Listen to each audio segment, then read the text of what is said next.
Hello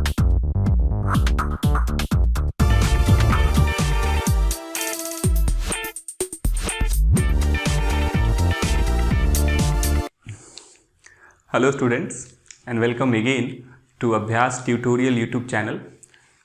तो हम लोगों ने वेपर प्रेशर के कॉन्सेप्ट को अभी तक अच्छे तरीके से कवर किया है और अब हम लोग केस 2 को थोड़ा सा डिटेल में स्टडी करने जा रहे हैं। पिछले लेक्चर में हम लोगों ने केस 2 का मैथमेटिकल डेरिवेशन कवर कर लिया था, यानी कि Raoult's law of vapour pressure of solution containing volatile solute, इसको हम लोगों ने अच्छे तरीके से कवर किया था। हमारे पास कुछ मैथमेटिकल इक्वेशंस भी आए थे, शायद अगर आपको याद हो तो टोटल 3 मैथमेटिकल इक्वेशन हम लोगों ने डिराइव किया था। अब हम लोग क्या करते हैं कि उन मैथमेटिकल इक्वेशन को एक बार अच्छे से रिपीट कर लेते हैं और उससे रिलेटेड ग्राफ्स को देख लेते हैं। एक्चुअली में ग्राफ हम लोग थोड़ा आगे भी कवर करेंगे अच्छे से, बट अभी एक बेसिक ग्राफ हम लोग फॉर्म कर लेते हैं जिससे आपकी कॉन्सेप्चुअल अंडरस्टैंडिंग इस लॉ के रिगार्डिंग और अच्छी हो जाएगी। तो चलिए स्टार्ट करते हैं। हम लोगों ने पिछले लेक्चर में vapour pressure of solution calculate किया था और PS इक्वल टू हमारे पास फॉर्मूला आया था P0A XA plus P0B XB, जहाँ पे XA XB मोल फ्रैक्शन को इंडिकेट कर रहा था और P0A P0B vapour pressure of pure component को इंडिकेट कर रहा था और ये PS क्या था, वेपर प्रेशर ऑफ सॉल्यूशन। इस फॉर्मूला को हम लोग एक और तरीके से लिख रहे थे। मैंने कहा था कि अगर आप इसको दोनों कंपोनेंट के मोल फ्रैक्शन के बजाय किसी एक ही कंपोनेंट के मोल फ्रैक्शन के फॉर्म में लिखो, तो अगर मान लो मैं A के मोल फ्रैक्शन के रिस्पेक्ट में लिखता हूं तो हम लोग स्टार्ट किससे करेंगे, B से, और अल्टरनेट चलेंगे P0B plus P0A minus P0B into XA। ये था हमारे पास एक फॉर्मूला। एक फॉर्मूला था कि अगर हम लोग कंपोनेंट ऑफ A के बदले मोल फ्रैक्शन ऑफ कंपोनेंट B का यूज करते तो स्टार्ट किससे होता, P0A से। तो P0A plus P0B minus P0A into XB। तो ये फॉर्म्स हम लोगों ने पिछले क्लास में कवर कर लिया था। मेरे ख्याल से आप लोग लेक्चर को अच्छे तरीके से देख रहे होंगे। उसमें जो भी डेरिवेशन किया जा रहा है या जो भी हम लोग न्यूमेरिकल सॉल्व कर रहे हैं उसको आप घर पे भी प्रैक्टिस कर रहे होंगे। तो थोड़ा सा तो एफर्ट आपको भी लगाना पड़ेगा। एक परेशानी ये थी कि अभी तक सीट वगैरह अपलोड नहीं हुआ था, तो वो जल्दी ही आज अपलोड हो जाएगा। फाइनली वो हमारे पास आ गया है। थोड़ा सा टेक्निकल इशू था तो वो हम लोगों ने कवर कर लिया, ख़त्म हो गया वो। तो वो आज इशू जो है आपका वो ख़त्म हो जाएगा। तो ये हमारे पास टोटल 3 इक्वेशन थे जिसको हम लोगों ने पिछले लेक्चर में कवर किया था। चलिए अब हम लोग इसको ग्राफिकली रिप्रेजेंट करते हैं। तो ग्राफिकल रिप्रेजेंटेशन अगर हम लोग देखें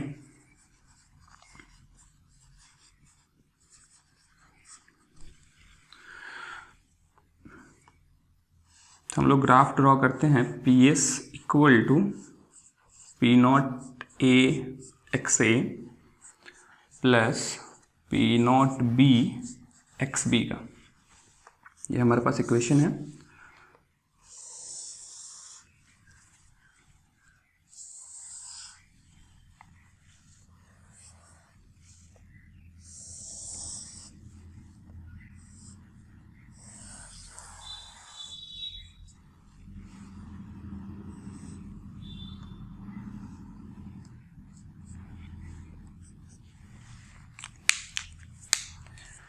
तो y एक्सिस पे वेपर प्रेशर प्लेस कर रहे हैं।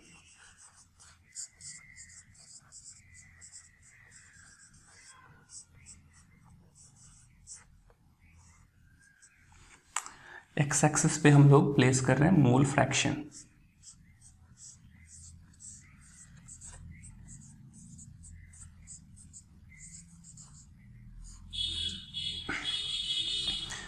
तो इस पर्टिकुलर पॉइंट पे अगर हम लोग सोचें तो ए का मोल फ्रैक्शन मैं एज्यूम कर लेता हूँ 0। यहाँ पे ए का मोल फ्रैक्शन कितना है 0। तो जैसे जैसे आगे बढ़ेंगे तो मोल फ्रैक्शन का वैल्यू इस डायरेक्शन में क्या होता जाएगा, बढ़ता जाएगा। 0.2, 0.4, 0.6, 0.8 और यहाँ पे ए का मोल फ्रैक्शन कितना हो जाएगा 1 के बराबर। ठीक है। अगर मैं दूसरे कंपोनेंट के मोल फ्रैक्शन को लिखूं तो चूंकि किसी सॉल्यूशन में जितने भी कंपोनेंट्स होते हैं उसका मोल फ्रैक्शन का सम कितने के बराबर होता है 1 के बराबर। तो बी का मोल फ्रैक्शन कितना हो जाएगा 1। तो यहाँ पे अगर मैं इन दोनों के सम को रिप्रेजेंट करूँ तो 0.2 ये है, तो बी का कितना हो जाएगा 0.8, ये कितना हो जाएगा 0.6, 0.4, 0.2 और यहाँ पे फाइनली बी का मोल फ्रैक्शन कितना हो जाएगा 0। तो हम लोगों ने क्या किया है कि एक्स एक्सिस पे दोनों कंपोनेंट के मोल फ्रैक्शन को रिप्रेजेंट कर दिया है। जहाँ पे मोल फ्रैक्शन ए का 0 होगा वहाँ पे बी का मोल फ्रैक्शन कितना हो जाएगा 1 और हमेशा सम को 1 मेंटेन करते हुए आगे बढ़े। थोड़ा सा सोचें कि अगर सॉल्यूशन में ए का मोल फ्रैक्शन 0 है तो अगर ए का मोल फ्रैक्शन 0 होगा इसका मतलब सिर्फ और सिर्फ कौन मौजूद होगा, बी मौजूद होगा और बी के कारण ही वेपर्स क्रिएट होगा। तो यहाँ पे जो हमारा सॉल्यूशन है वो सिर्फ प्योर कंपोनेंट बी का कंटेन कर रहा है, यानी कि अगर एक्स ए को आप 0 पुट कर दे तो पी एस कितने के बराबर हो जाएगा, पी नॉट बी के बराबर, क्योंकि एक्स बी का वैल्यू कितना है 1। तो यहाँ पे मैं कह सकता हूँ कि ये जो पॉइंट है ये पी नॉट बी को इंडिकेट करेगा, that is vapour pressure of pure component B. उसी तरीके से इस पॉइंट पे आप देखें तो बी का मोल फ्रैक्शन 0 हो गया, ए का मोल फ्रैक्शन 1 है, यानी कि यहाँ पे जो सॉल्यूशन होगा वो सिर्फ ए को कंटेन कर रहा होगा और जो हमारा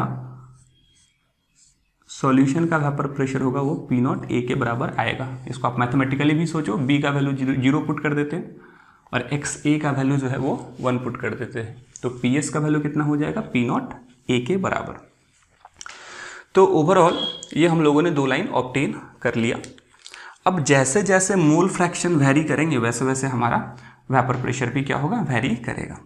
अच्छा, अगर मैं ऐसा कहता कि आप सिर्फ एक्स ए के अकॉर्डिंग सॉल्यूशन के वेपर प्रेशर को वेरी करा के सोचो तो आप इसको भूल जाओ, तो ये हमारे पास क्या हो जाता है y equal to M into X. Y equal to M into X क्या होता है, एक स्ट्रेट लाइन जो कि ऑरिजिन से पास करता है।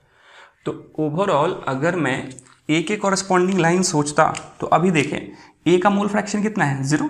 जैसे जैसे मोल फ्रैक्शन ए का बढ़ता जाएगा वैसे वैसे इसका वेपर प्रेशर भी क्या होगा, बढ़ेगा। यानी कि मैं इसको यहाँ से एक स्ट्रेट लाइन के थ्रू इंडिकेट कर सकता हूँ जो फाइनली इस पी नॉट ए को टच करेगा। ओके, तो ये हमारे पास एक लाइन हो गया। अच्छा, अगर मैं इसका इक्वेशन पूछूं तो आप क्या बताएंगे, this equation represents P A. P A क्या होता है, this is the partial pressure of A और पी ए कितने के बराबर हो जाएगा, P not A X A के बराबर हो जाएगा। ठीक है, और उसी तरीके से अगर मैं इसको कवर कर दूं तो बी के मोल फ्रैक्शन के अनुसार वेरिएशन सोचेंगे तो ये भी फिर से y equal to M X पे आ जाएगा और जो हमारा लाइन ऑब्टेन होगा वो कुछ इस तरह का होगा जो कि यहाँ से पास करेगा ऑरिजिन से। और अगर मैं इसके कॉरस्पॉन्डिंग पूछूं तो ये जो है वो किसको इंडिकेट करेगा, पी बी को, that is partial pressure of B को, और ये क्या हो जाएगा P not B into X B. तो ये हमारे पास 2 लाइन हो गए जो कि दोनों कंपोनेंट के पार्शियल प्रेशर को इंडिकेट कर दे रहा है। ठीक है, अब अगर हम लोग इन दोनों प्योर कंपोनेंट के वेपर प्रेशर को आपस में कनेक्ट करें, the line joining vapour pressure of both pure component, the line joining vapour pressure of both pure component always gives the vapour pressure of solution. मैं ऐसा क्यों कह रहा हूँ, जैसे आप एज्यूम करो कि हमको इस मोल फ्रैक्शन के कॉरस्पॉन्डिंग सॉल्यूशन का वेपर प्रेशर निकालना हो, तो तो ये जो सॉल्यूशन का वेपर प्रेशर होगा वो partial pressure of A as well as partial pressure of B के सम के बराबर होगा। तो 0.8 के कॉरेस्पॉन्डिंग 0.8 के कॉरेस्पॉन्डिंग जो हमारा पार्शियल प्रेशर ए का होगा वो यहाँ पे आएगा। This is equal to partial pressure of A, और जब 0.8 मोल फ्रैक्शन ए का है तो 0.2 मोल फ्रैक्शन किसका होगा, बी का, और इसके कॉरेस्पॉन्डिंग जो बी का पार्शियल प्रेशर आएगा वो यहाँ पे पीबी। तो पीबी इतना है और जो पी ए है वो यहाँ से यहाँ तक है ना। तो जब आप इन दोनों को जोड़ोगे, पी ए और पी बी को ऐड करोगे, यानी कि इस छोटे से वैल्यू और इस बड़े से वैल्यू को ऐड करोगे, तो ये कहीं ना कहीं इसी पॉइंट पे आकर के लाई करेगा। इस पॉइंट पे आने का मतलब क्या कि ये the line joining vapour pressure of pure component A and B पे ही लाई करेगा। तो हम कह सकते हैं कि ये जो लाइन है जिसको मैंने ब्लैक कलर से इंडिकेट किया है, ये किसको इंडिकेट करता है, ये किसको बताता है, तो वेपर प्रेशर ऑफ सॉल्यूशन को बताता है। इसको अगर हम लोग लिखें तो पी एस इक्वल टू क्या हो जाएगा, this is P not A X A plus P not B X B के बराबर हो जाएगा। ठीक है, तो एक बार फिर से अच्छे तरीके से इसको हम लोग कवर कर लेते हैं। मैंने क्या करा कि एक्स एक्सिस पे मोल फ्रैक्शन को रिप्रेजेंट किया है, वाई एक्सिस पे वेपर प्रेशर को रिप्रेजेंट किया है। मैंने कहा कि चूंकि हम लोग जब सॉल्यूशन बनाते हैं तो सॉल्यूशन बनाने के लिए हम लोग अलग अलग मोल फ्रैक्शन दोनों कंपोनेंट का यूज़ कर सकते हैं। तो चूंकि मोल फ्रैक्शन का मैक्सिमम वैल्यू 1 हो सकता है, तो मैंने यहाँ पे 0 से लेकर के मैक्सिमम वैल्यू 1 तक वेरी कराया। तो ए का मोल फ्रैक्शन यहाँ पे 0 है, फिर बढ़ता हुआ 1 तक पहुँचा है, और उसी के कॉरेस्पॉन्डिंग बी का भी मोल फ्रैक्शन लिखा। चूंकि दोनों एक साथ मिक्स होंगे तो अगर किसी कंपोनेंट का मोल फ्रैक्शन 0.2 है तो दूसरे का ऑब्वियसली 0.8 हो जाएगा, क्योंकि मोल फ्रैक्शन का सम 1 होता है। तो उसी तरीके से मैंने यहाँ पे बी के मोल फ्रैक्शन को लिख दिया है। अगर ये 0 है तो ये 1 होगा, ये 0.2 है तो 0.8 होगा। बस ये ध्यान रखना है कि मोल फ्रैक्शन का सम हमेशा 1 के बराबर होना चाहिए। फिर मैंने कहा कि अगर ए का मोल फ्रैक्शन 0 होगा तो कंपोनेंट बी का मोल फ्रैक्शन 1 होने के कारण सॉल्यूशन का वेपर प्रेशर सिर्फ बी के कारण दिया जाएगा। आप सोचो, अगर मैं ए का मोल फ्रैक्शन यहाँ 0 पुट कर दूं और बी का मोल फ्रैक्शन 1 पुट कर दूं तो पी एस किसके बराबर हो जाएगा, पी नॉट बी के बराबर, जो कि मैंने यहाँ पे दिखाया है। उसी तरीके से यहाँ पे ये कितने के बराबर हो जाएगा, पी नॉट ए के बराबर।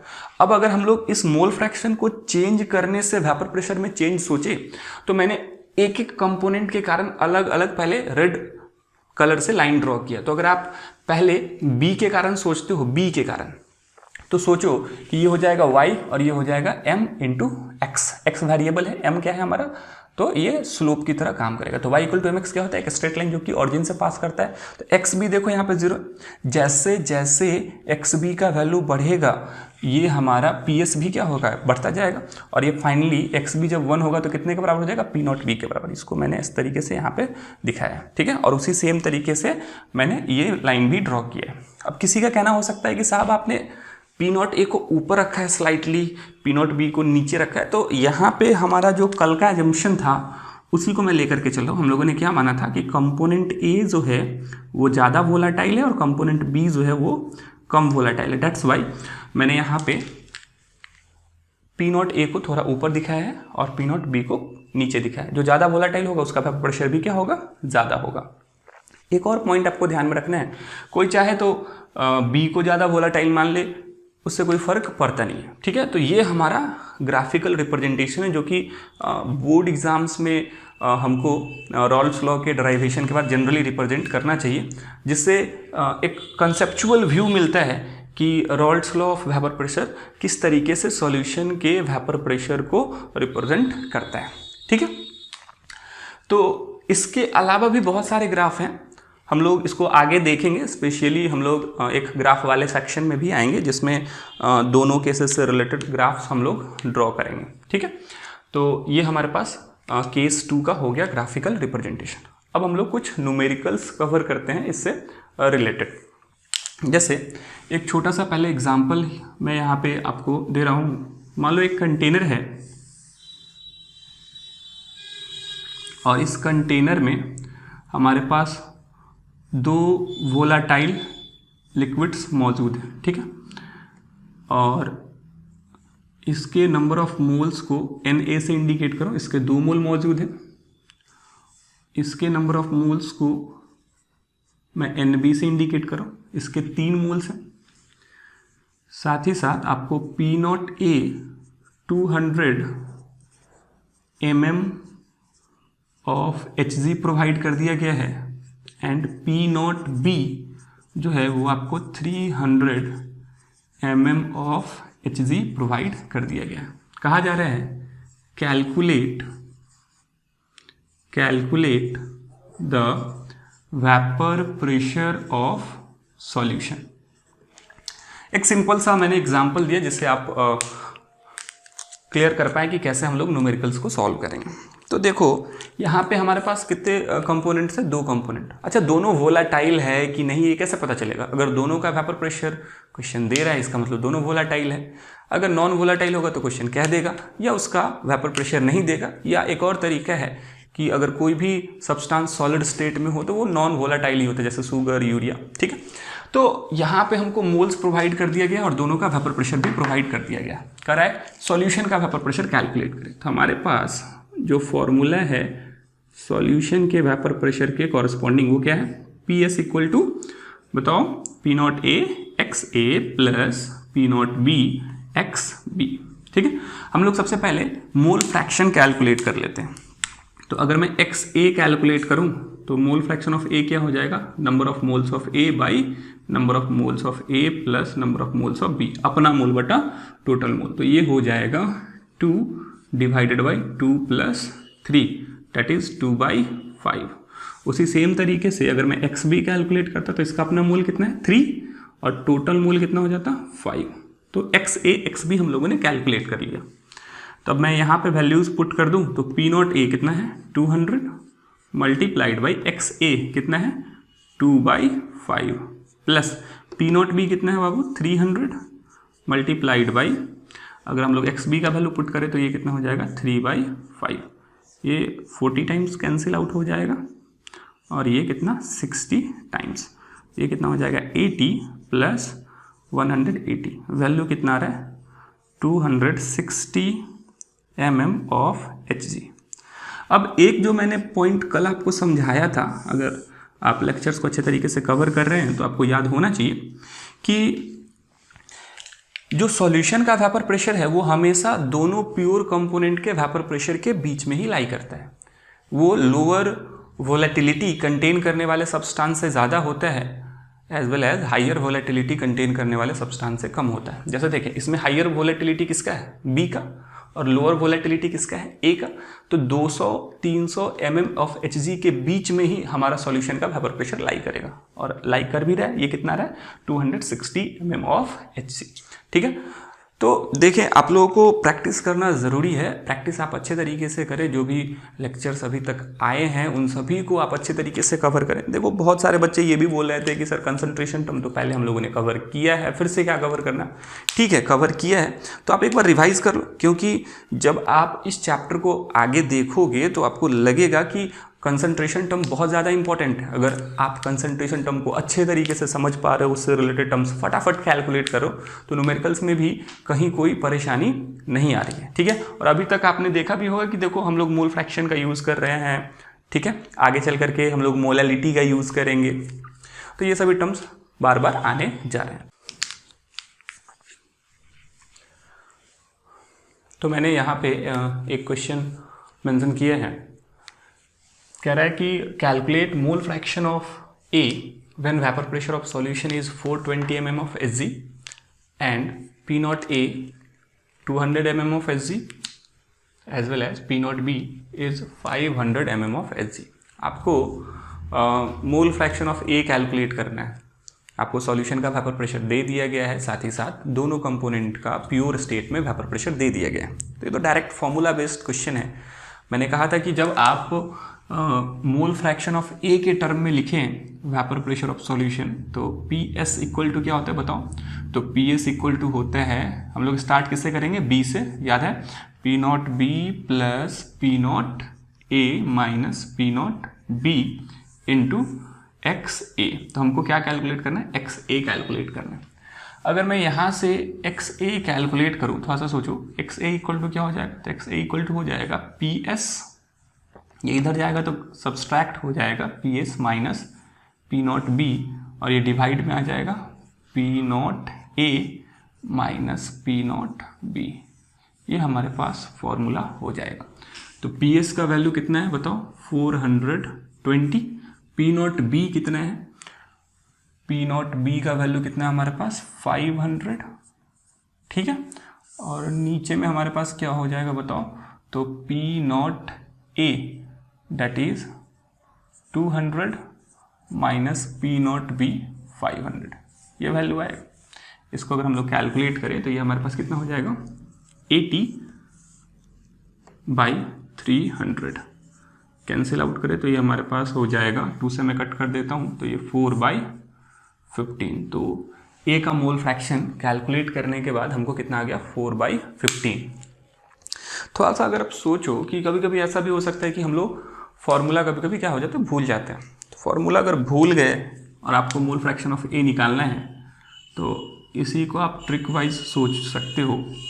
कैसे सोचेंगे, तो सिंपली आप कहना कि अगर हमको किसी कंपोनेंट का मोल फ्रैक्शन निकालना है, जैसे मान लो हमको कंपोनेंट ए का मोल फ्रैक्शन निकालना है, तो हम लोग क्या करेंगे, सॉल्यूशन के वेपर प्रेशर को लेंगे, उसमें से दूसरे कंपोनेंट को, ए का मोल फ्रैक्शन निकालना है तो कौन से कंपोनेंट को घटाएंगे, दूसरे कंपोनेंट को यानी कि बी को, और नीचे में दोनों कंपोनेंट का सब्सट्रैक्शन ले लेना। चाहे आप ए में से बी को घटाओ या बी में से ए को घटाओ, कोई फर्क नहीं पड़ता है क्योंकि मैंने यहाँ पे मॉड ले लिया है। तो इस तरीके से आप सोच सकते हो, ठीक है ना। जैसे मान लो कि हमको बी का मोल फ्रैक्शन निकालना होता तो क्या लिखता, मैं लिखता कि वेपर प्रेशर ऑफ सॉल्यूशन में सब घटाऊंगा किसको, ए को, और नीचे में दोनों कंपोनेंट के प्योर स्टेट में जो वेपर प्रेशर है उनको आपस में घटा दूंगा, ठीक है।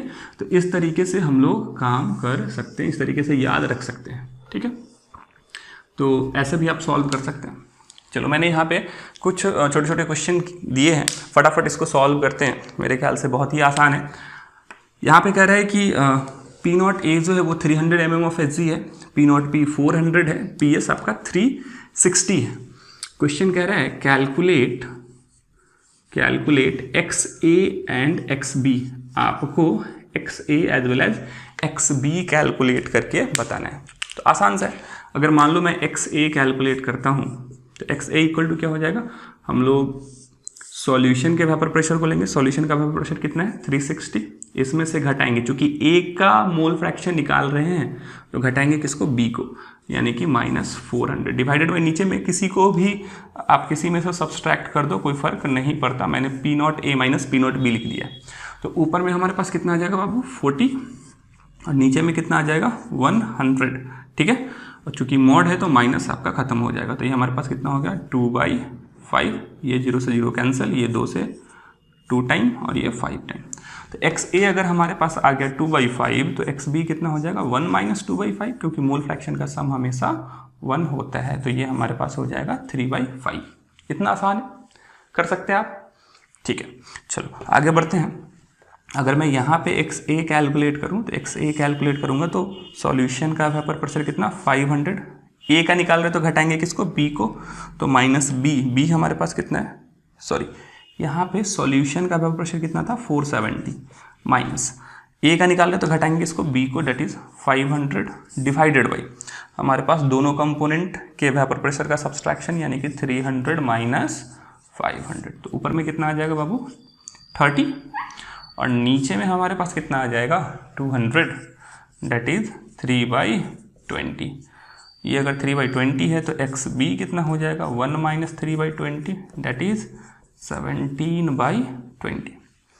तो इस तरीके से हम लोग इससे रिलेटेड क्वेश्चंस कर सकते हैं।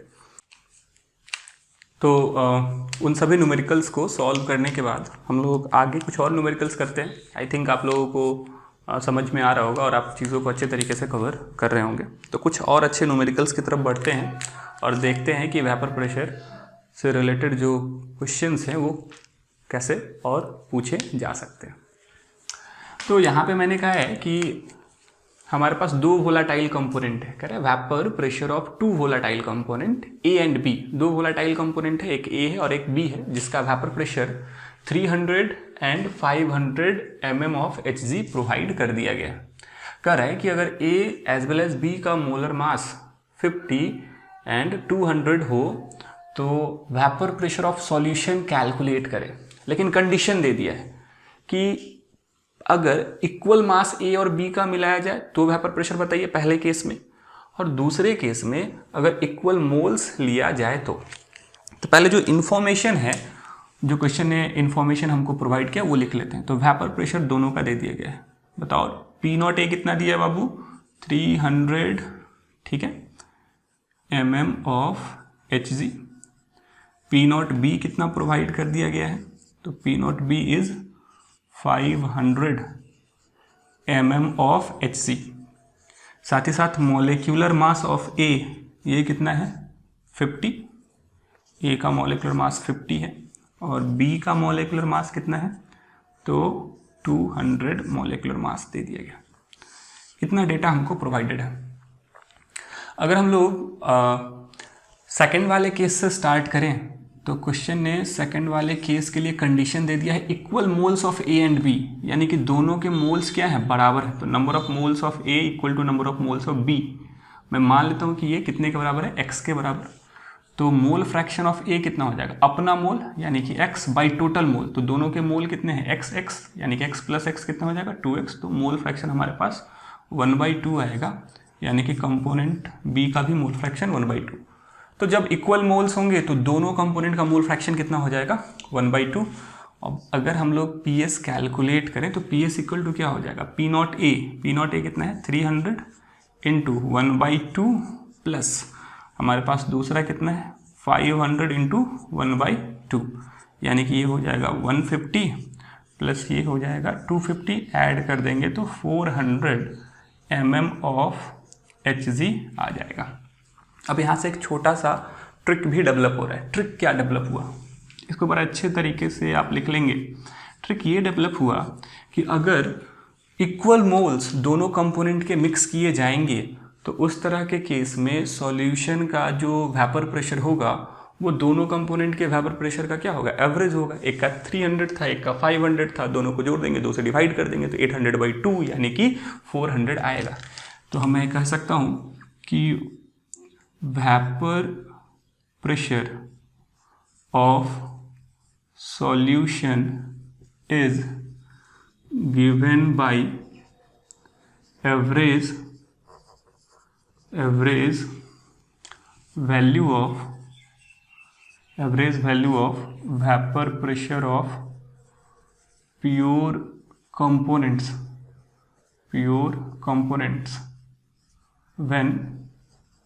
when equal moles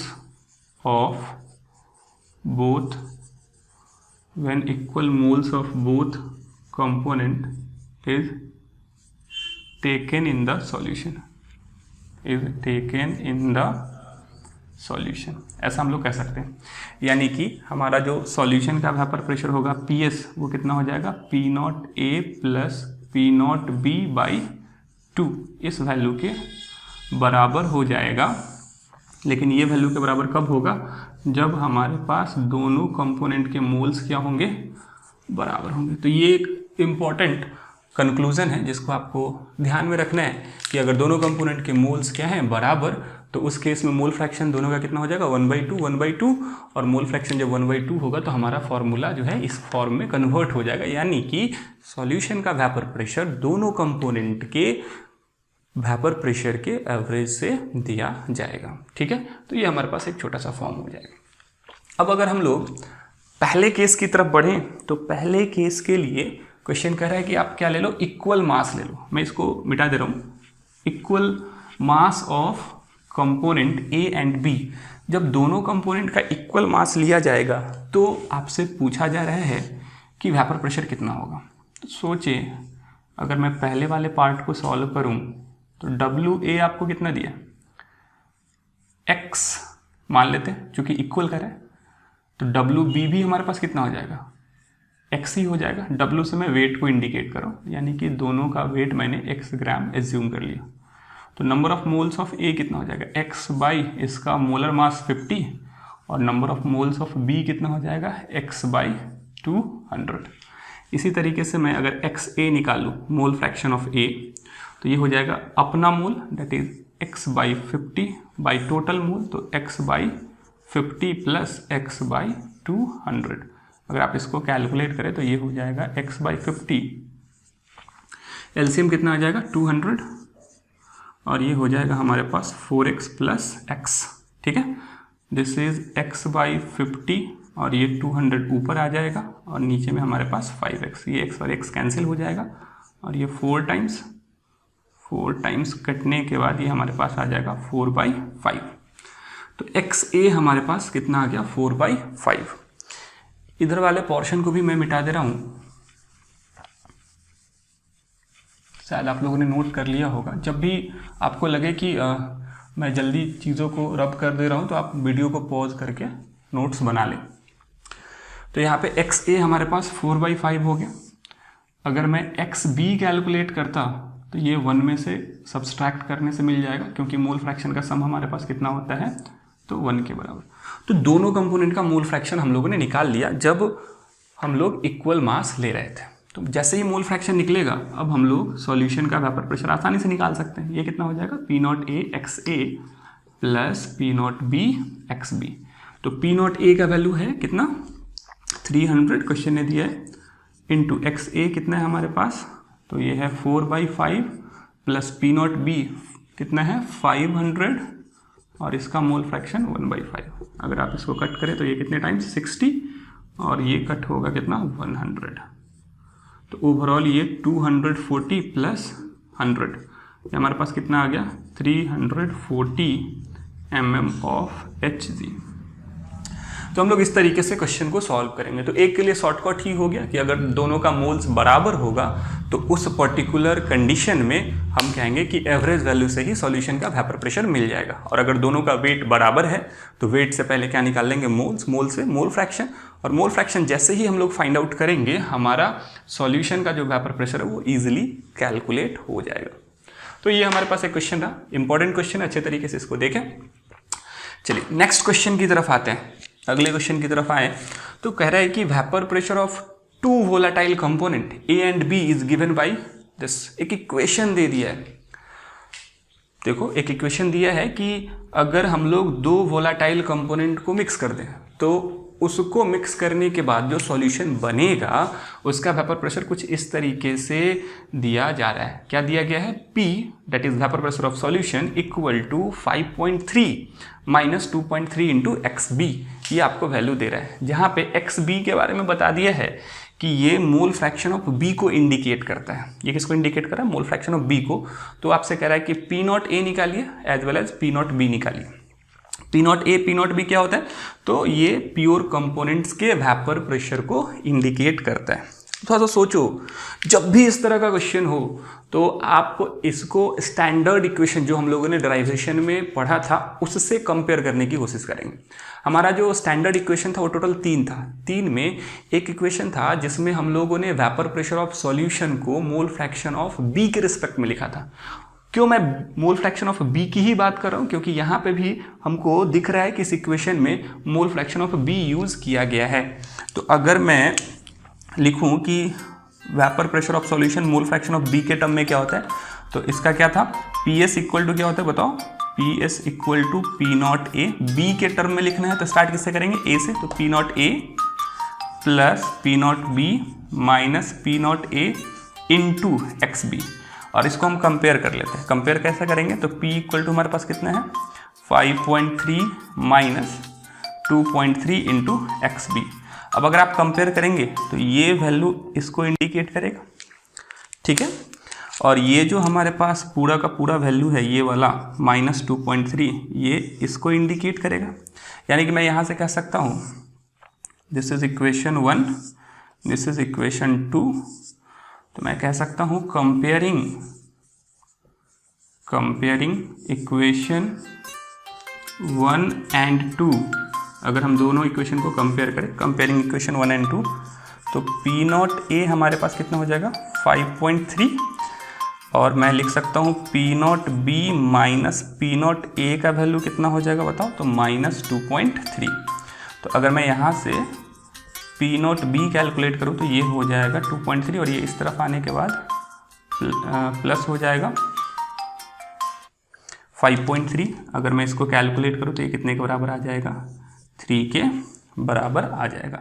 तो ओवरऑल यहाँ से क्लियर हो गया कि पी नॉट ए कितना है 5.3 है और पी नॉट बी कितना है 3 है। तो ये हमारा फाइनल आंसर हो जाएगा। अब इसमें आप एक बार फिर से अच्छे से क्लियर करें कि जब भी कोई एक इक्वेशन के through vapour pressure of solution को रिप्रेजेंट किया जाएगा और उससे रिलेटेड क्वेश्चन पूछा जाएगा तो जनरली हम लोग कंपेयरिंग का ही हेल्प लेते हैं और जिस कंपोनेंट के मोल फ्रैक्शन के टर्म में इक्वेशन लिखा जाए उसी के टर्म में हम लोग अपना स्टैंडर्ड इक्वेशन लिखेंगे और फिर कंपेयर करेंगे। जैसे वहाँ पे मोल फ्रैक्शन ऑफ बी के टर्म में लिखा हुआ था तो हम लोगों ने भी मोल फ्रैक्शन ऑफ बी के टर्म में ही इक्वेशन लिखा और फिर कंपेयर करके जो भी क्वेश्चन पूछ रहा था दैट इज प्योर कंपोनेंट का वेपर प्रेशर पूछा गया था तो वो हम लोगों ने कैलकुलेट कर लिया। ये तो हो गया एक स्टैंडर्ड तरीका जिसको आप बोर्ड एग्जाम्स वगैरह में यूज़ करते हैं। कॉम्पिटिटिव एग्जाम में क्या करेंगे तो थोड़ा सा ट्रिक वाले कॉर्नर पे आ जाते हैं। देखो जहाँ पे भी पॉसिबल होगा मैं ट्रिक्स आपको प्रोवाइड करता रहूँगा जिससे आप क्वेश्चंस को जल्दी जल्दी सॉल्व कर पाएँ।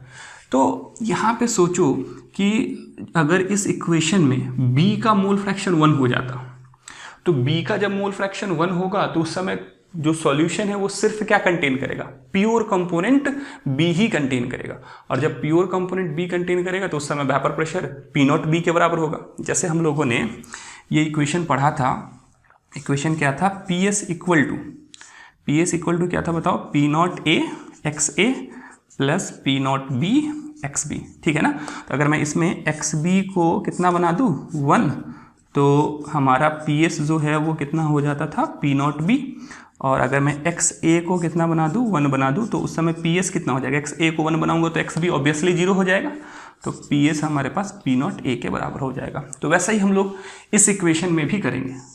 मेरे मन में ये चल रहा है कि अगर ये वेपर प्रेशर ऑफ सॉल्यूशन को इंडिकेट करता है तो अगर मैं XB का वैल्यू 1 पुट कर दूं तो XB का वैल्यू 1 पुट करने के बाद ये वेपर प्रेशर ऑफ सॉल्यूशन क्या हो जाएगा बताओ, तो ये हो जाएगा P नॉट बी। तो अगर आप यहीं पे XB का वैल्यू 1 पुट करते हैं, XB का वैल्यू 1 पुट करते हैं तो जो हमको मिलेगा वो मिलेगा P नॉट बी और P नॉट बी कितना हो जाएगा 5.3 माइनस 2.3 कितने के बराबर, 3 के बराबर। और अगर मैं XB का वैल्यू 0 पुट करता हूँ, XB equal to 0, if XB equal to 0 तो XB का वैल्यू 0 पुट करूँगा तो उस समय हमारे पास क्या आएगा P नॉट ए का वैल्यू आ जाएगा क्योंकि XB 0 होगा तो ऑब्वियसली XA कितना हो जाएगा 1 हो जाएगा और XA 1 हो गया यानी कि वेपर प्रेशर ऑफ सॉल्यूशन किसको इंडिकेट करेगा P नॉट ए को और ये कितना हो जाएगा 5.3। तो यहाँ से भी इस ट्रिक के थ्रू भी जो वैल्यूज आ रहे हैं वो सेम ही हैं, जैसे यहाँ पे देख लो आप, ठीक है। तो आप दोनों चीज़ों का यूज़ कर सकते हो। कॉम्पिटिटिव एग्जाम में आप ट्रिक का यूज़ कर लो, बोर्ड एग्जाम में क्योंकि मार्क्स ऑब्टेन करना है तो सिस्टमेटिक तरीके से बढ़ेंगे तो हम लोग कंपेयरिंग का हेल्प लेकर के क्वेश्चंस को सॉल्व करेंगे। तो हम लोग पिछले क्वेश्चन की तरह एक और क्वेश्चन करते हैं और ट्रिक का यूज़ करके भी क्वेश्चन को सॉल्व करते हैं, देखते हैं कि ये ट्रिक यूज़फुल होता है कि नहीं। तो यहाँ पे जो क्वेश्चन कह रहा है फिर से सेम ही तरीके से आपको इन्फॉर्मेशन दिया गया है। कह रहा है कि हमारे पास 2 वोलेटाइल कंपोनेंट है A एंड B और इसका वेपर प्रेशर जो है P ये दिया गया है 26 माइनस 14 XA।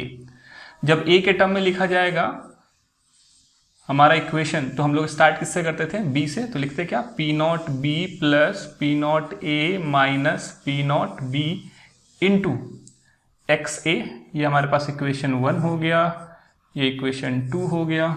अब दोनों को कंपेयर कर लेते हैं। अगर हम लोग कंपेयर करें, कंपेयरिंग इक्वेशन 1 एंड 2, अगर दोनों इक्वेशन को आप कंपेयर करेंगे तो आपको ये दिख रहा होगा कि यहाँ पे P नॉट B किसको रिलेट कर रहा है, इस 26 को, और इस माइनस 14 को ये आपका रिलेट कर रहा है। यानी कि मैं कह सकता हूँ कि जब मैंने कंपेयर किया तो P नॉट B का वैल्यू कितना आ गया बाबू 26 as well as P not A minus P not B का जो वैल्यू है ये 14 के माइनस 14 के बराबर हो गया। तो हमको अगर P नॉट A निकालना है तो ये हो जाएगा माइनस 14 प्लस इधर आकर के ये P not B that is minus 14 plus 26 कितना आ जाएगा 12। तो ये हमारा वैल्यू हो जाएगा, ठीक है।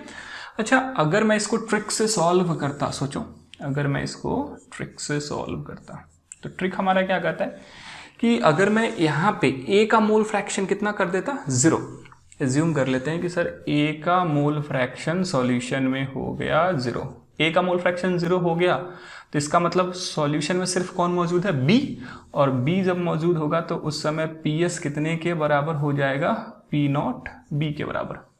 तो अगर मैं यहाँ पे वैल्यू एक्स ए का 0 पुट कर दूं तो जो वेपर प्रेशर ऑफ सॉल्यूशन होगा वो पी नॉट बी के बराबर आएगा, और पी नॉट बी के बराबर आएगा, इसका मतलब कितना हो जाएगा, ये 26। देखो एक्स ए का वैल्यू कितना पुट किया, 0, ये खत्म हो गया और ये 26 के बराबर।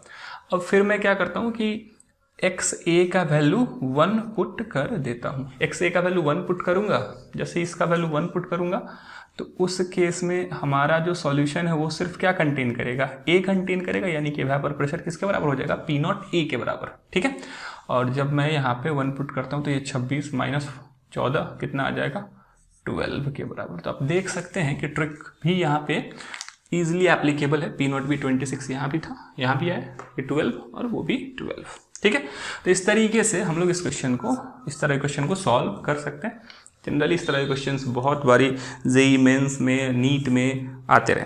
ठीक है, अब देखते हैं इस क्वेश्चन को, बहुत ही इंपॉर्टेंट क्वेश्चन है, JEE advance point of view से बहुत ही अच्छा क्वेश्चन है। आप इसको बहुत अच्छे से देखें, समझें, और जो कॉन्सेप्ट मैं यूज़ कर रहा हूँ उसको क्लियर करने की कोशिश करें। देखिए, क्वेश्चन ने कहा है कि हमारे पास एक कंटेनर है और इस कंटेनर में 2 लिक्विड्स मौजूद हैं, 2 लिक्विड्स ए एज वेल एज बी। ए के मोल्स 1 है और बी का मोल्स 3 है, और सॉल्यूशन का जो वेपर प्रेशर है वो 550 mm ऑफ Hg क्वेश्चन ने दिया है, यानी कि 1 mole of A and 3 mole of B को आपस में मिक्स करने के बाद जो हमारा सॉल्यूशन फॉर्म हो रहा है उस सॉल्यूशन का vapour pressure 550 mm of Hg दे दिया गया है। अब कह रहा है कि अगर इसी सेम सॉल्यूशन में मैं 1 मोल बी का फर्दर ऐड कर दूं, इसी सेम सॉल्यूशन में क्या करूं, 1 मोल बी का ऐड कर दूं, तो आफ्टर एडिशन सॉल्यूशन का जो वेपर प्रेशर है वो 550 से कितना हो जा रहा है, 560 mm of Hg, 560 mm of Hg हो जा रहा है। तब कह रहा है कि कैलकुलेट करें P not A and P not be, दोनों कंपोनेंट का प्योर स्टेट में वेपर प्रेशर कितना होगा, ये हमसे कैलकुलेट करने के लिए क्वेश्चन कह रहा है। तो देखो, पहला टर्म तो मैं अगर यहाँ पे सोचूं तो सर नंबर ऑफ मोल ए का इनिशियली कितना दिया गया, 1 दिया गया, ठीक है, और number of mole of B कितना दे दिया गया, 3। यहाँ से मैं इनिशियल मोल फ्रैक्शन निकाल लेता हूँ सॉल्यूशन का, तो ये कितना हो जाएगा, अपना मोल बटा टोटल मोल, तो अपना मोल 1 बाई टोटल मोल कितना हो जाएगा, 1 + 3 4। इसी तरीके से अगर मैं बी का मोल फ्रैक्शन निकालूँ तो ये कितना हो जाएगा, 3/4। ठीक है, अब अगर मैं यहाँ से P S that is vapour pressure of solution का एक इक्वेशन लिखूँ तो ये क्या बनता है, P not A X A plus P not B X B, यही होता है। तो मैं यहाँ इस इक्वेशन का क्यों यूज़ करूँ, क्योंकि मेरे मन में ये चल रहा है कि इनिशियल डेटा मोल फ्रैक्शन का पता है, एज वेल एज जब 1 मोल ऐड करेंगे तो मोल फ्रैक्शन में क्या चेंज होगा वो भी पता है। तो मोल फ्रैक्शन के हेल्प से हम लोग इस इक्वेशन को 2 बारी लिख सकते हैं, और 2 बारी लिखेंगे तो दोनों बारी हमारा अननोन क्या होगा, तो P not A as well as P not B. तो हमारे पास 2 इक्वेशन होंगे, 2 अननोन होंगे, तो हम उन दोनों को सॉल्व करके X A as well as P not A as well as P not B calculate कर सकते हैं। तो पहले डेटा का यूज़ करूँ तो ये हमको मिलेगा P not A into X A का वैल्यू कितना बाबू, 1/4 plus P not B X B का वैल्यू कितना है, 3/4, और पी एस कितना दे दिया गया है, 550।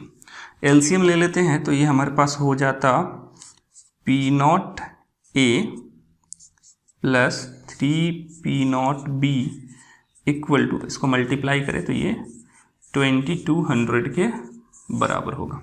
ठीक है, तो ये हमारे पास इक्वेशन 1 हो गया। अब हम लोग सेकेंड पार्ट में आए, जब 1 मोल बी का फर्दर ऐड कर दिया गया होगा। तो मैं सेकेंड पार्ट में आ रहा हूँ, after addition of 1 mole of B, तो बी का जब मैं 1 मोल ऐड करूँगा तो मोल्स में चेंज आ जाएगा, नंबर ऑफ मोल ऑफ ए तो 1 ही रहेगा, लेकिन बी कितना हो जाएगा, 4, यानी कि ए का मोल फ्रैक्शन कितना हो जाएगा, इसका अपना मोल 1 बाई टोटल मोल 5, और बी का मोल फ्रैक्शन कितना हो जाएगा 4/5। मोल फ्रैक्शन कैलकुलेट करने के बाद उसी सेम तरीके से अगर मैं लिखूँ पी एस, तो पी एस इक्वल टू फिर से क्या यूज़ करेंगे, P not A X A plus P not B X B.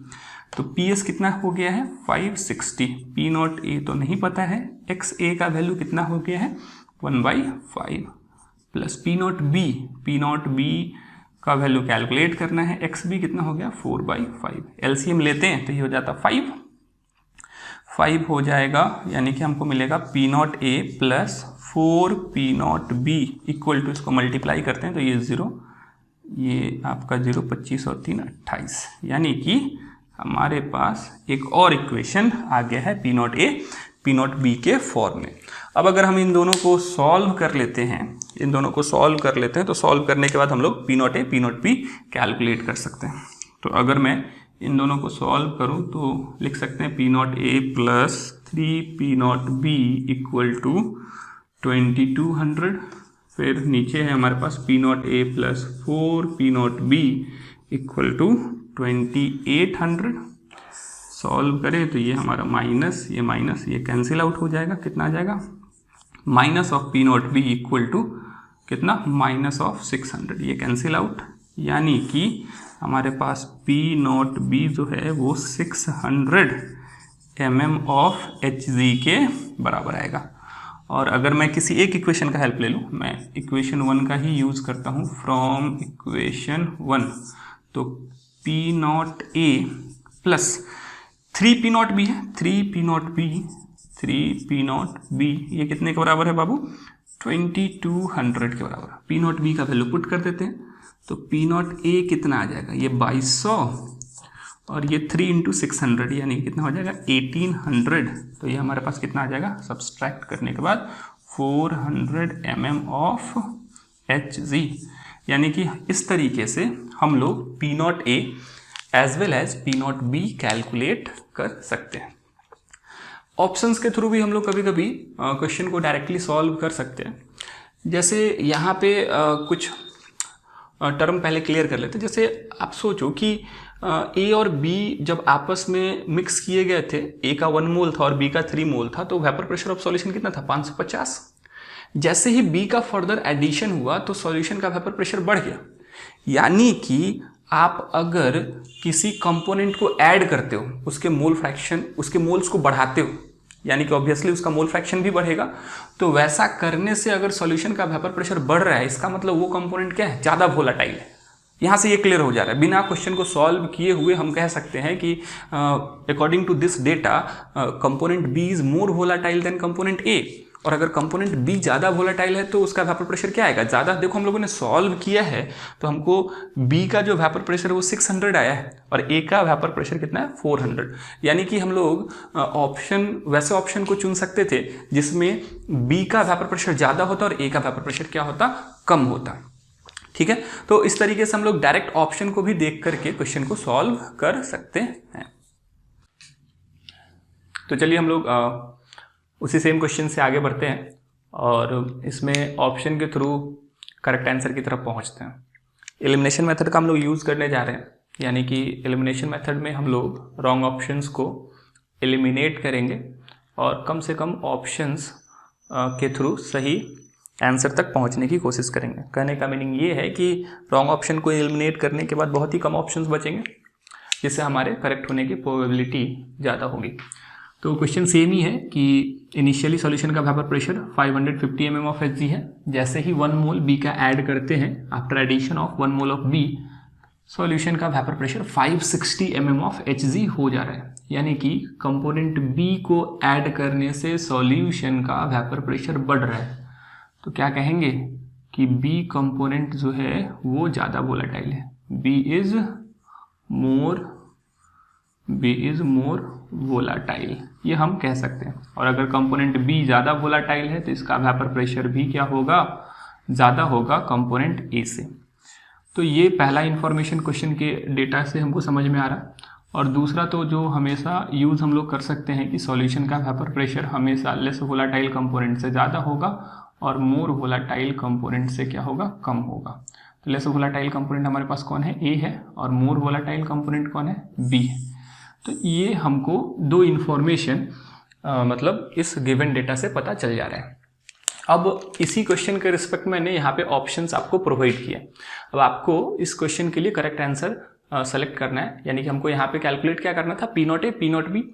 तो सबसे पहले मैं उन्हीं ऑप्शंस को टिक करूंगा, मतलब उन्हीं ऑप्शंस के बारे में सोचूंगा जहाँ पे कंपोनेंट बी की वोलेटिलिटी ज़्यादा हो। तो यहाँ पे कंपोनेंट बी ज़्यादा वोलेटाइल है, यहाँ पे भी, यहाँ पे भी, यहाँ पे भी। इन सारे ऑप्शंस में कंपोनेंट बी जो है वो ज़्यादा वोलेटाइल है, यानी कि ये वाला कंडीशन तो सभी में फॉलो हो रहा है। फिर हम लोग इस कंडीशन को चेक करते हैं कि क्या सॉल्यूशन का वेपर प्रेशर इन दोनों कंपोनेंट के वेपर प्रेशर के बीच में है कि नहीं। तो हमारा वेपर प्रेशर का वैल्यू 550 है, और जैसे ही 1 मोल बी का ऐड किया तो वो 560 हो गया।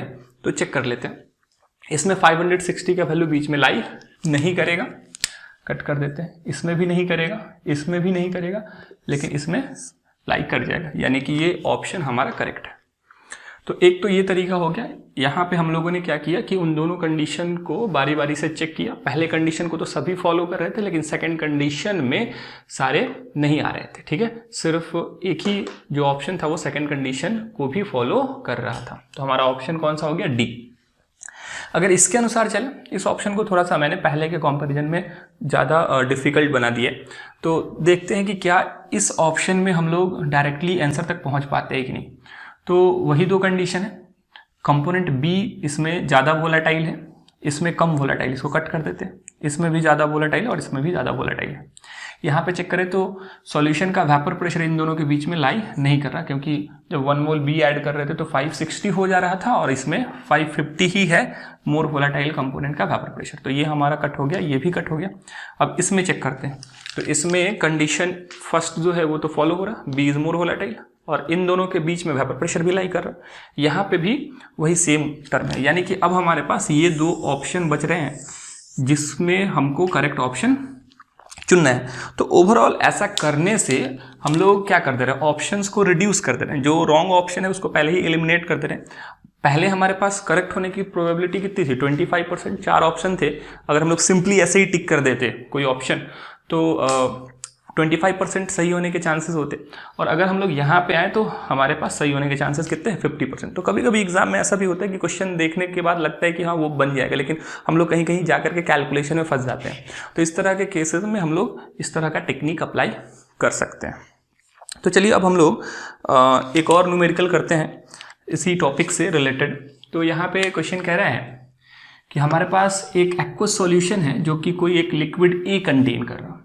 इस लिक्विड ए का मॉलिक्यूलर मास 128 है, और ये 64% बाय वेट कंटेन कर रहा है। और इस सॉल्यूशन का, इस एक्वस सॉल्यूशन का जो वेपर प्रेशर है वो 145 mm ऑफ Hg प्रोवाइड कर दिया गया है। तो पहले जो इन्फॉर्मेशन है वो मैं लिख ले रहा हूँ। वेपर प्रेशर ऑफ सॉल्यूशन आपको दे दिया गया है, तो यहाँ पे मैं लिख दे रहा हूँ PS vapour pressure of solution. ये आपको कितना दे दिया गया है, this is 145 mm of Hg। ये भी ध्यान रखना है कि चूंकि ये एक्वस सॉल्यूशन है, तो एक्वस सॉल्यूशन होने के कारण एक कंपोनेंट तो वेल नोन है पहले से, कौन होगा, वाटर, और दूसरा कंपोनेंट इसका कौन सा है, लिक्विड ए। अच्छा, अगर मैं यहाँ पे लिखूँ vapour pressure of water, question ने प्रोवाइड किया है, देखें कह रहा है कि vapour pressure of water is 155 mm of Hg, 155 mm of Hg ये दे दिया गया। कह रहा है कि ए का वेपर प्रेशर कैलकुलेट करें, वेपर प्रेशर ऑफ ए हमको कैलकुलेट करना है, ठीक है। अच्छा, आपको ये भी बता दिया है कि जो एक्वस सॉल्यूशन है वो लिक्विड ए का कितना परसेंट बाय वेट कंटेन कर रहा है, 64%। यानी कि अगर मैं टोटल वेट 100 ग्राम एज्यूम करूं तो वेट ऑफ लिक्विड ए कितना हो जाएगा, 64 ग्राम। परसेंटेज बाय वेट हम लोगों ने पहले पढ़ा था, तो 64% बाय वेट ए का है, यानी कि वेट ऑफ ए 100 ग्राम में कितना हो जाएगा, 64। तो वेट ऑफ वाटर कितना हो जाएगा बताओ, दिस इज 100 माइनस 64, यानी कि इसको अगर हम लोग सब्सट्रैक्ट करें तो ये हमारे पास आ जाएगा 36 ग्राम के बराबर। अगर मैं number of moles of A calculate करूं तो ये हो जाएगा वेट 64 बाई फॉर्मूला वेट, इसका 128 क्वेश्चन ने दे रखा है, कितना आ जाएगा ये 1/2, कैंसिल आउट हो जाएगा ये, यहाँ पे 128 मॉलिक्यूलर वेट क्वेश्चन ने दे दिया है। इसके पास आए तो मैं वाटर का भी मोल कैलकुलेट कर सकता हूँ। वाटर का मोल क्या हो जाएगा, वेट 36 बाई फॉर्मूला वेट 18, 2 मोल के बराबर। अगर हम लोग मोल फ्रैक्शन ए का निकालें तो ये कितना हो जाएगा, इसका अपना मोल 1/2 by total mole, total mole कितना हो जाएगा तो 2 + 1/2, यानी कि ये 1/2 और ये हमारे पास कितना आ जाएगा बाबू 5/2, cancel out. Mole fraction A का कितना आ गया 1/5। इसी तरीके से अगर मैं पूछूँ मोल फ्रैक्शन वाटर का कितना होगा, तो वाटर का मोल फ्रैक्शन ये हो जाएगा 1 में से घटा लेते हैं 1 - 1/5, यानी कि ये कितना आ जाएगा 4/5। तो यहाँ से हम लोगों ने मोल फ्रैक्शन वाटर का कैलकुलेट कर लिया, एज वेल एज ए का भी मोल फ्रैक्शन कैलकुलेट कर लिया। अब हमको क्या कैलकुलेट करना है, P0A।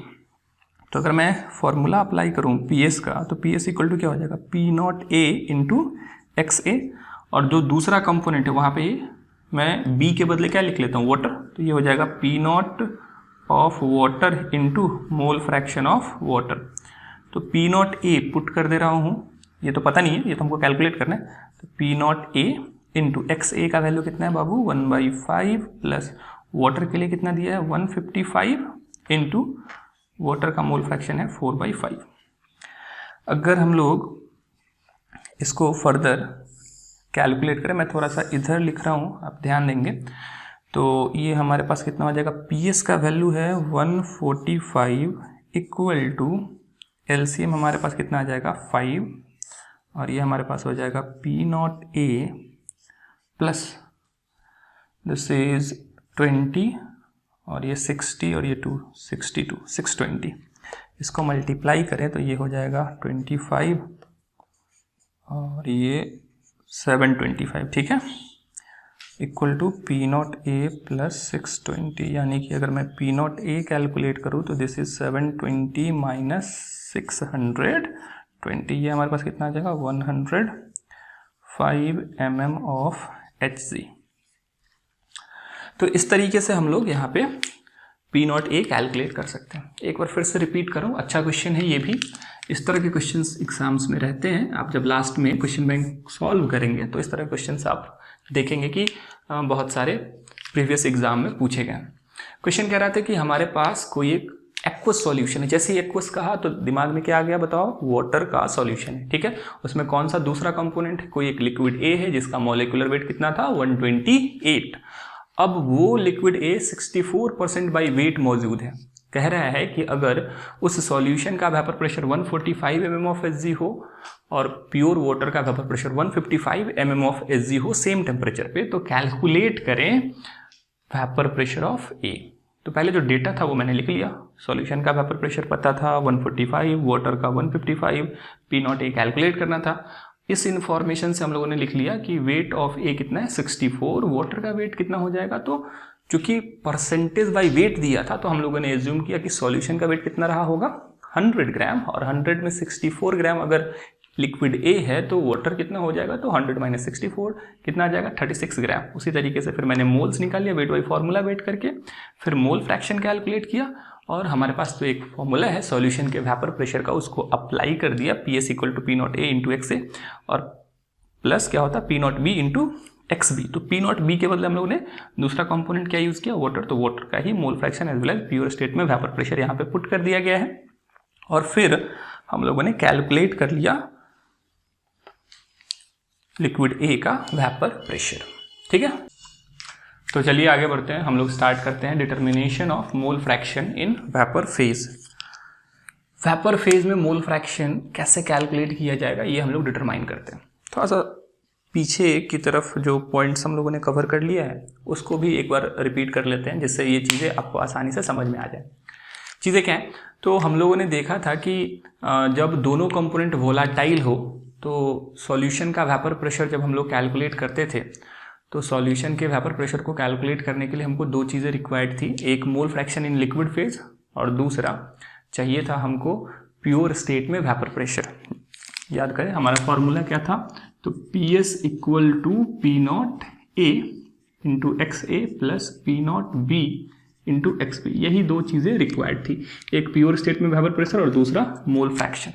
लेकिन अब हम लोग मोल फ्रैक्शन कैलकुलेट करना चाह रहे हैं वेपर फेज में।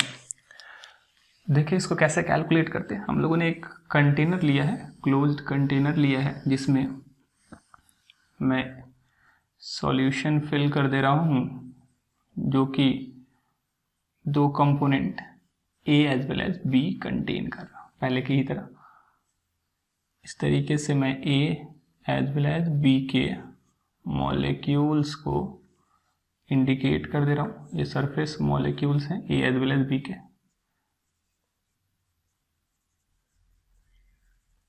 ठीक है। अब ये इवेपोरेट हो करके वेपर का फॉर्मेशन करेंगे।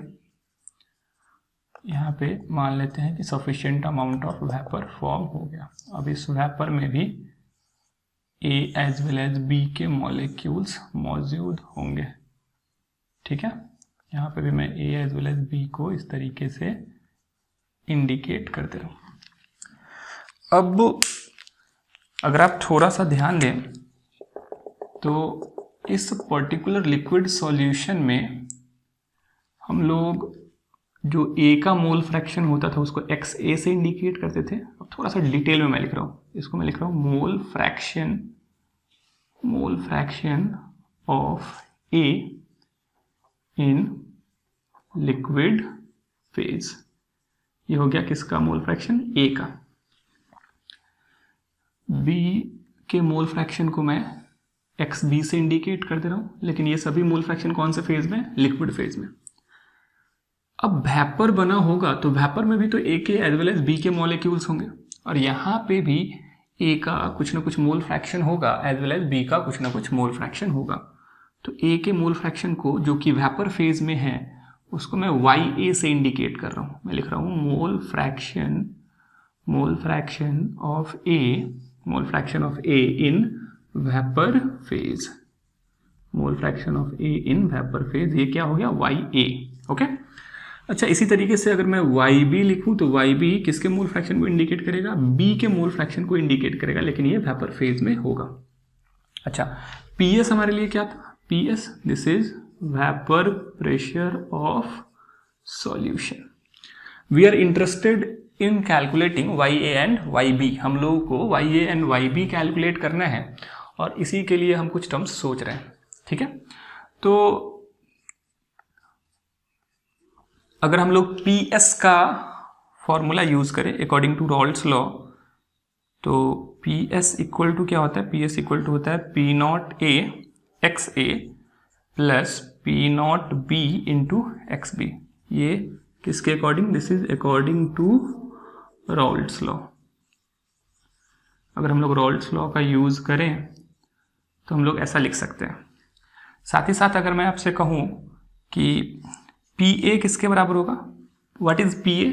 This is the partial pressure of A in the solution. तो ये हमारे पास क्या होता था? This is equal to P not A XA, ये हमारे पास होता था। और PB अगर मैं कहूँ आपसे तो PB इक्वल टू क्या हो जाता था? P not B into XB। पीछे की क्लासेस की चीज़ें आपको याद आनी चाहिए। PA क्या था? तो जो वेपर बना है उस वेपर में A का प्रेशर, और PB जो था वो B के प्रेशर को इंडिकेट करता था। अच्छा, 11th में गैसेस स्टेट में हम लोगों ने पढ़ा था Dalton's law of partial pressure. तो Dalton's law of partial pressure के आप फॉर्मूले को याद करें तो पार्शियल प्रेशर को हम लोग कैसे कैलकुलेट करते थे? मैं एक बार बस यहाँ पे लिख दे रहा हूँ। According to Dalton's law of partial pressure, हम लोगों ने पढ़ा था कि किसी भी कंपोनेंट का पार्शियल प्रेशर जो है, this is given by the product of mole fraction of that component into total pressure. इस तरीके से हम लोग कैलकुलेट करते थे। स्टेटमेंट वगैरह तो था ही, बस हमको भी यहाँ पे इस फॉर्मूले से मतलब है, तो बस मैं एक फॉर्मूला आपको रिपीट करवा दे रहा हूँ। तो Dalton's law of partial pressure में हम लोगों ने पढ़ा था कि अगर हमारे पास कोई गैसियस मिक्सचर है, उस गैसियस मिक्सचर में किसी कंपोनेंट का अगर आप प्रेशर कैलकुलेट करते हैं, यानी कि पार्शियल प्रेशर कैलकुलेट करते हैं, तो वो कैसे दिया जाएगा, this is given by the product of mole fraction and total pressure. तो उसी सेम कॉन्सेप्ट का यूज करके अगर मैं यहाँ पे इस वैपर में ए का प्रेशर निकालूं, जिसको मैं बोलूंगा पार्शियल प्रेशर ऑफ ए, तो ये क्या हो जाएगा डाल्टन्स लॉ के अकॉर्डिंग। तो मोल फ्रैक्शन, यानी कि यहाँ पे मोल फ्रैक्शन जो यूज करेंगे वो गैसियस फेज का यूज करेंगे, यानी कि वेपर फेज का यूज करेंगे। ध्यान देना है कि Dalton's law mole fraction use करवाता है वेपर फेज का, यानी कि गैसियस फेज का, क्योंकि this is applicable for gaseous mixture. लेकिन जब रॉल्ट्स लॉ यूज करते हैं तो रॉल्ट्स लॉ सॉल्यूशन के वेपर प्रेशर को कैलकुलेट करने के लिए लिक्विड फेज में मौजूद मोल फ्रैक्शन का यूज करवाता है। दोनों में थोड़ा सा डिफरेंस है। तो यहाँ पे अगर मैं लिखूंगा पार्शियल प्रेशर ऑफ ए, तो ये कहेगा हो जाएगा ए का मोल फ्रैक्शन वेपर फेज में इनटू टोटल प्रेशर, और टोटल प्रेशर को हम लोग कैसे इंडिकेट करते हैं, पीएस से। ठीक है, और उसी सेम तरीके से अगर मैं पीबी लिखता तो ये हमारे पास क्या हो जाएगा, Y B into P S. Okay, अच्छा अगर आप इससे सोचें, इसी को मैं आगे बढ़ाता हूं, तो मैं कह सकता हूं फ्रॉम इक्वेशन वन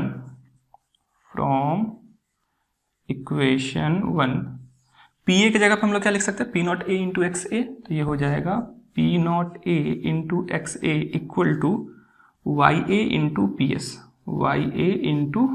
एस।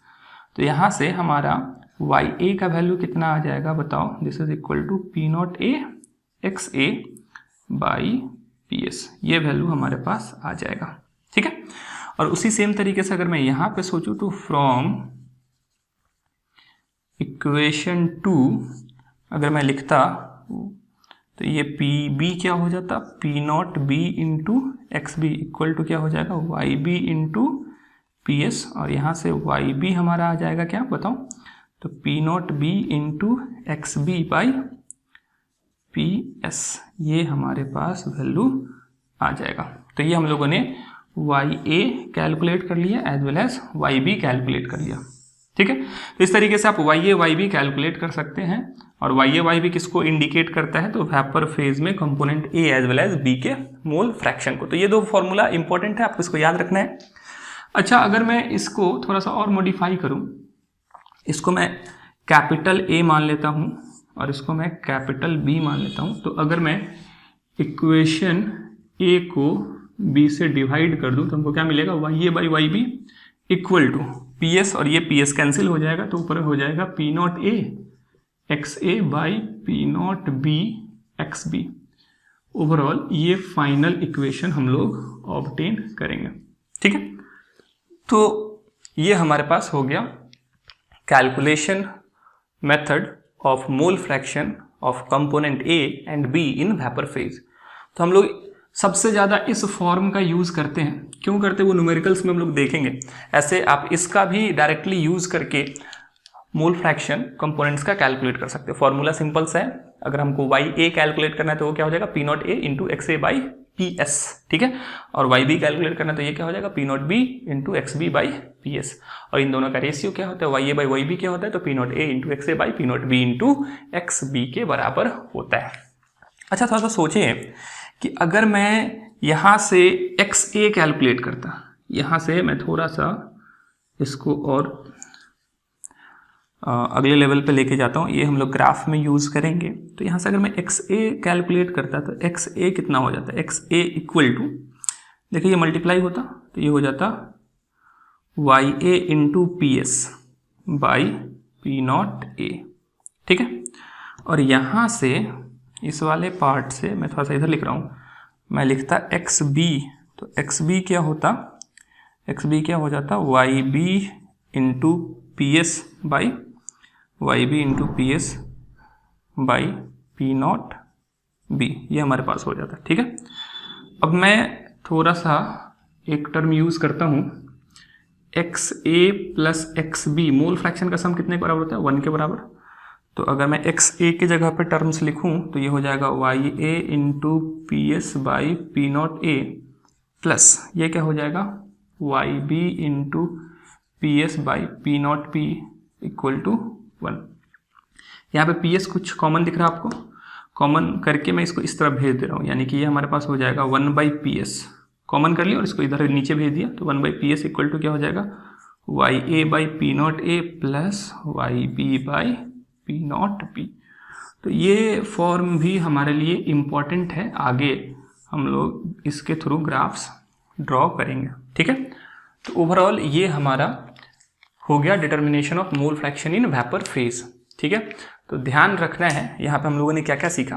हम लोगों ने सीखा कि रॉल्ड्स लॉ ऑफ वेपर प्रेशर जो है वो सॉल्यूशन में मौजूद कंपोनेंट के मोल फ्रैक्शन को यूज़ करके हमको बताता है कि वेपर प्रेशर क्या होगा। लेकिन जब हम लोग डाल्टन्स लॉ का यूज़ करते हैं, तो चूंकि डाल्टन्स लॉ जो है वो हमेशा गैसियस मिक्सचर के लिए एप्लीकेबल होता है, और according to Dalton's law of partial pressure, जो पार्शियल प्रेशर किसी कंपोनेंट का होगा वो mole fraction into total pressure से दिया जाएगा। तो यहाँ पे मोल फ्रैक्शन वेपर फेज में मौजूद मोल फ्रैक्शन के बराबर है, एकदम ध्यान रखना है। डाल्टन्स लॉ क्या यूज करता है, वेपर फेज के मोल फ्रैक्शन को, लेकिन रॉल्ड्स लॉ क्या यूज करता है, तो वो लिक्विड फेज में मौजूद मोल फ्रैक्शन को यूज करता है। और अगर हमको वेपर फेज में मौजूद मोल फ्रैक्शन को कैलकुलेट करना है तो हम लोग रॉल्ड्स लॉ और डाल्टन्स लॉ को कंबाइन करके कैलकुलेट करते हैं। Formula Y A equal to क्या होता है, P not A into X A by P S, Y B equal to क्या होता है, P not B into X B by P S.